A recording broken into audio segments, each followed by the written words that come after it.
Kui me mõtleme, et täna on 2015 aasta ja võrdse palgapäev, siis võib-olla sellest hetkest ma omalt poolt kõigile ettevõtjatele tahakski öelda, et see ei ole see hetk, kus meil peab olema küps palgasüsteem juba olemas või koolituste kalender läbi kaalutud või me peame olema kindlad, et meil on nagu süsteemid korras, vaid see on minu arust see hetk, kus me peame teadvustama, et palgalõhe Eestis eksisteerib, ta on probleem ja ettevõtjatena juba seda teadvustamisega või nende esimeste sammude astumisega, et me mõtleme välja, mida teha, et seda vähendada, et sellele vastu seista.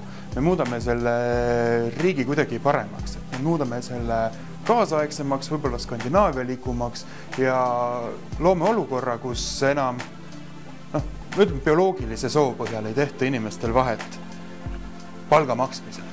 Muidugi mehed ja naised on erinevad, aga see ei tähenda, et see pakutav väärtus tööjõuna on erinev.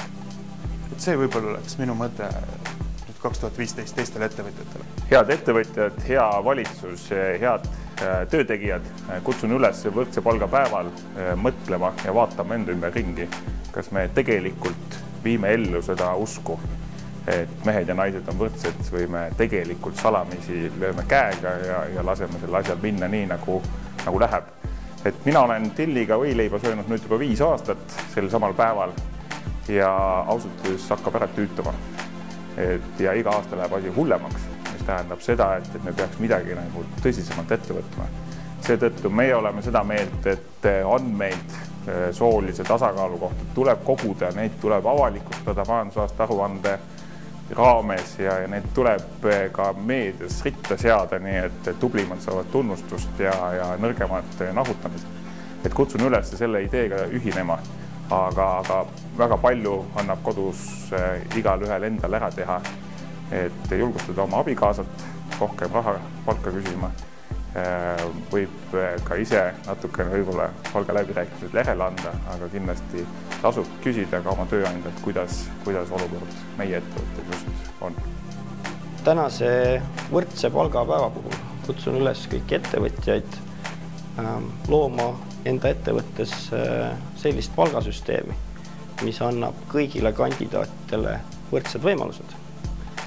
Teise mõttena ma kutsun kõiki naisi mõtlema IT-erialade peale, et IT-sektoris te olete väga oodatud ja ei ole ühtegi sellist tööd meie valdkonnas, mida te ei peaks proovima.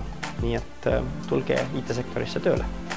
Ma arvan, et võrdse palga kõrval on meil vaja luua sellist ausat ja toredat elukeskkonda, kus meil kõigil on mõnus olla. Ja ma arvan, et kui keegi saab vähem palka, kui ta võiks saada ja peaks saama mingil sellisel põhjusel, mis ei tulene tema töö tulemustest, siis see ei ole aus. Ja selle vastu ma kindlasti olen ja ma arvan, et selle vastu me peame ühiselt võitlema.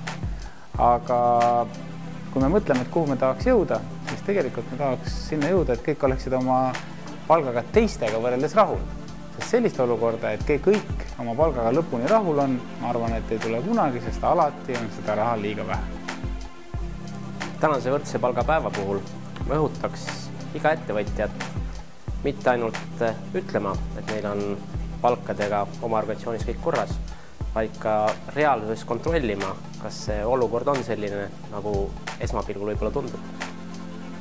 2015 aasta ja 21. aprill, sest seekordne võrdse palgapäev Eesti ühiskonnas, see on mõneti eriline, sest just nüüd täna esimest korda Eesti ajaloos said kokku mehed, kes hakkasid rääkima õigeid asju, kes hakkasid võtma sõna võrdse palga eest, et nii naistele kui meestele peavad tööandjad, olgu selleks riik, olgu selleks eraettevõtjad, maksma võrdset tasu.